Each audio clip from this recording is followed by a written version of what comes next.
अस्सलाम वालेकुम।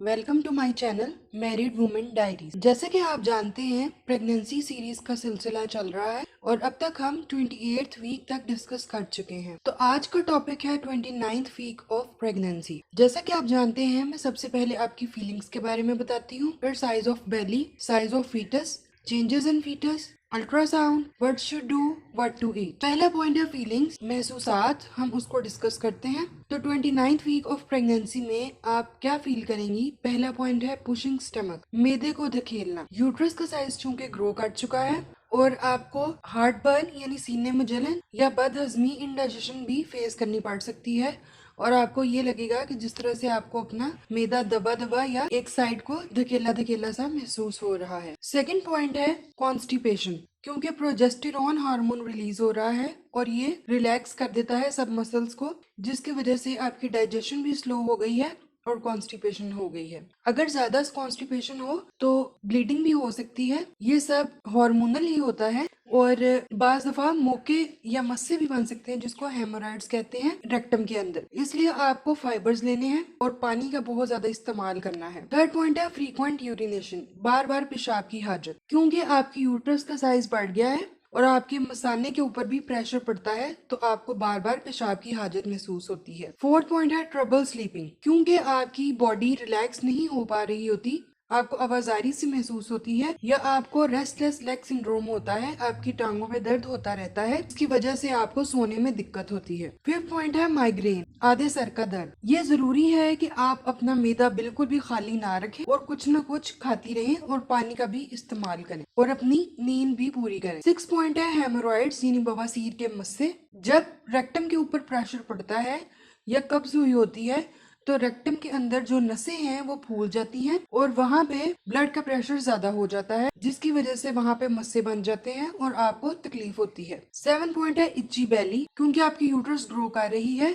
तो आपको वहां पे अपनी स्किन स्ट्रेच होती महसूस होगी और खारिश महसूस होगी, और अगर आप खारिश करेंगी तो आपको स्ट्रेच मार्क्स भी पड़ सकते हैं। अगर खारिश बहुत ज्यादा है तो किसी नरम कपड़े से या नरम हाथ से करें, बहुत ज्यादा जोर से बिल्कुल भी ना करें और ज्यादा कोशिश करें कि अपनी स्किन को मॉइस्चराइज रखें। एट पॉइंट है ब्रैक्सटन हिक्स कॉन्ट्रैक्शन, आपको मेंसेस की तरह की पेन महसूस हो सकती है या कॉन्ट्रैक्शन महसूस हो सकती हैं। ये इसलिए क्योंकि आपकी यूट्रस आहिस्ता आहिस्ता प्रिपेयर होना शुरू हो जाती है। नाइन पॉइंट है वेरिकोज वेन्स, बाज जगहों पे टांगों में ब्रेस्ट के ऊपर जो नीले रंग की छोटी छोटी सी वेन्स हैं वो प्रोमिनेंट होना शुरू हो जाती हैं। ये पेनफुल भी हो सकती हैं, आपको अपने बाजू में भी महसूस हो सकती हैं। इसके लिए अगर आप टांगे ज्यादा देर एक ही पोस्चर में रख के ना बैठे, टांगे लटका के ना बैठे, और अगर कोई काम ऐसा है जिसमें ज्यादा खड़े रहना पड़ता है तो थोड़े थोड़े से वक्फे से या एक टांग के नीचे जो है आप उसको थोड़ी देर के लिए थोड़ा ऊंचा रख लें और उसी तरह दूसरी टांग को भी के नीचे भी आप रख सकती हैं कुछ छोटी चौकी, या आप ज्यादा बेहतर यह है कि आप थोड़ी देर का आराम कर लें वक्फा करके, उसके बाद आप वो काम पूरा करें। 10 पॉइंट है फास्ट ग्रोइंग नेल्स, तेजी से बढ़ते नाखून, आपके नाखून अब ज्यादा बढ़ना शुरू हो जाएंगे। 11 पॉइंट है बेली बटन, आपकी नाफ बाहर की तरफ को भी आ सकती है, इसके लिए परेशान होने की जरूरत नहीं, ये डिलीवरी के बाद ठीक हो जाएगी। 12th पॉइंट है इजीली आउट ऑफ ब्रेथ, जल्दी सांस फूल जाना, क्योंकि आपकी यूट्रस का साइज बढ़ गया है और उसने आपके बाकी सारे ऑर्गन्स पे और फेफड़ों पे भी प्रेशर डालना शुरू कर दिया है, इस वजह से उनको थोड़ी जगह मिलती है खुलने के लिए, तो आपको अपना सांस फूला हुआ महसूस होता है। 13 पॉइंट है यूरिनरी ट्रैक्ट इन्फेक्शन, आपको पेशाब की नाली में इन्फेक्शन हो सकते हैं। पानी का बहुत ज्यादा इस्तेमाल करें,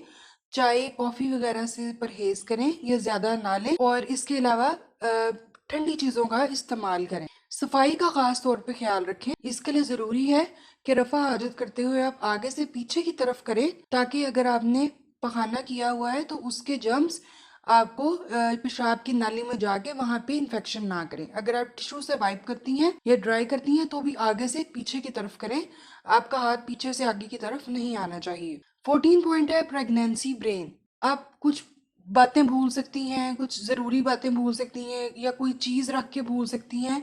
एक टेम्परेरी और हार्मोनल चेंज है, इसके लिए आपको बिल्कुल भी परेशान होने की जरूरत नहीं। सेकंड हमारा पॉइंट है साइज ऑफ बेली, तो आप देख सकती हैं कि एमनियोटिक फ्लूइड भी काफी सारा बॉडी में होता है और एमनियोटिक सैक का साइज भी बड़ा होता है और प्लेसेंटा भी बन गया होता है, तो बेली का साइज काफी प्रोट्रूडिंग होता है। थर्ड पॉइंट है साइज ऑफ फीटस, बच्चे का हुजम। तो एक स्क्वैश के साइज जितना है बच्चे का साइज, या अगर आपको रफ एस्टिमेट बताएं तो 38.6 सेंटीमीटर या 15.2 से 16 इंचेस, और वजन होगा 2.5 पाउंड्स, और यह आहिस्ता आहिस्ता इंक्रीज होगा, जो कि एक पॉजिटिव पॉइंट है। फोर्थ पॉइंट है चेंजेस इन फीटस, बच्चे में क्या क्या तब्दीली रूनुमा होगी। पहला पॉइंट है फीलिंग बिट क्राउडी, बच्चा तंग महसूस करता है क्योंकि बच्चे का साइज ग्रो कर गया है और अब उसके खेलने के लिए थोड़ी जगह तंग हो रही है। सेकंड पॉइंट है baby should move 10 times with in 2 hours if awake, अगर बच्चा जाग रहा है तो उसको 2 घंटों के दौरान 10 दफा हरकत करनी चाहिए। आपको अब से काउंटिंग का हिसाब रखना चाहिए कि बच्चा किस वक्त मूव कर रहा है। ये अच्छा होता है कि आपको पता लगता रहता है कि बेबी के मूवमेंट्स ठीक हैं। थर्ड पॉइंट है किक्स आर स्ट्रॉन्गर, क्योंकि बच्चा अब फैट गेन कर रहा है और उसके ऊपर रिंकल्स उसकी स्किन पे खत्म हो रहे हैं, उसका वजन बढ़ रहा है, तो अब उसकी जो किक्स हैं और उसकी जो हरकत है वो ज्यादा आपको महसूस होगी।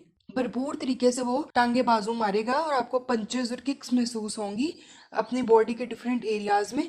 बाज दफा ये पेनफुल भी हो सकता है, तो आप उस जगह पे हाथ से मसाज कर सकती हैं आहिस्ता आहिस्ता। फोर्थ पॉइंट है बेबी कैन स्माइल, बेबी पहले यॉन कर सकता था, जमाई ले सकता था, अपना अंगूठा चू सकता था, अब बच्चा स्माइल भी कर सकता है, अब वो सूंघ सकता है, उसकी टेस्ट करने की हिस्स भी है, अगर कुछ आप खाएं जो उसको अच्छा लगे तो वो रिस्पॉन्स भी देता है। फिफ्थ पॉइंट है मोर हिकअप्स, बच्चे को अब ज्यादा हिचकियां आएंगी क्योंकि सांस की नाली खुल रही होती है और वो ब्रीदिंग के लिए प्रिपेयर हो रहा होता है, जिसकी वजह से उसको हिचकियां महसूस होती हैं। सिक्स्थ है ग्रोथ ऑफ हेड, सर की नशोनुमा, बच्चे का जो सर का एरिया है वो बढ़ जाता है और वहां पे प्रॉपर वर्किंग शुरू हो गई है। सेवन पॉइंट है maturation of lungs and muscles, बच्चे के फेफड़े और पट्टे जो हैं वो खुल रहे हैं और वहां पे क्योंकि ब्रीदिंग स्टार्ट हो गई है तो बच्चे के जो फेफड़े हैं वो भी तैयार हो रहे हैं। अगर खुदा ना खास्ता इस टाइम पे डिलीवरी होती है तो बच्चे के फेफड़े इस हद तक डेवलप हो गए हैं कि वो एक्सटर्नल इन्वायरमेंट के साथ कोप कर सकते हैं और बच्चा सरवाइव कर सकता है। 8 पॉइंट है फॉर्मेशन ऑफ टीथ बर्ड्स, दांत रखना शुरू कर देता है बच्चा और बाज दफा इस पॉइंट पे बच्चे के छोटे छोटे से दांत भी बन सकते हैं। 9 पॉइंट है सेपरेटिंग मेम्ब्रेन फॉर ट्विंस, अगर आप ट्विंस कैरी कर रही हैं तो एक झिल्ली के जरिए दोनों बच्चे अलग होते हैं। ये कुदरत का निज़ाम है कि वो दोनों एक ही सैक के अंदर नहीं होते। अगर वो एक साथ हों तो वो एक दूसरे से टकरा के या उलझ के तो को नुकसान हो सकता है और उनकी पोजीशन भी सेट नहीं होगी, तो कुदरत ने उनको एक झिल्ली के जरिए अलग रखा होता है। फिफ्थ पॉइंट है अल्ट्रासाउंड। तो अल्ट्रासाउंड में आप 29th वीक में क्या क्या देख सकते हैं, बच्चे के फीचर्स देख सकते हैं, उसकी नोज अगरचे आपको अभी अल्ट्रासाउंड में थोड़ी सी स्वेल महसूस होगी, और इसके अलावा आप उसकी नॉर्मल ग्रोथ देख सकते हैं, और अगर कोई खुदा ना खास्ता एबनॉर्मेलिटी है तो आप वो भी देख सकते हैं। 6 पॉइंट है व्हाट शुड डू, आपको क्या करना चाहिए 29th वीक में। तो स्टैक अप ब्रेस्ट पैड्स, अपने पास ब्रेस्ट पैड्स जमा कर लें क्योंकि क्लोस्ट्रम बास फीमेल्स में रिलीज होता है और अगर ज्यादा हो तो आप तंगी महसूस ना करें और आपके कपड़े वगैरह खराब ना हो। सेकंड पॉइंट है स्पाइन हाइपोटेंसिव सिंड्रोम, अगर आप सीधा लेटें तो आपको गनूदगी या कुछ फेंटनेस भी महसूस हो सकता है क्योंकि ब्लड प्रेशर बच्चे को भी जो है वो ब्लड की सप्लाई डिक्रीज हो सकती है।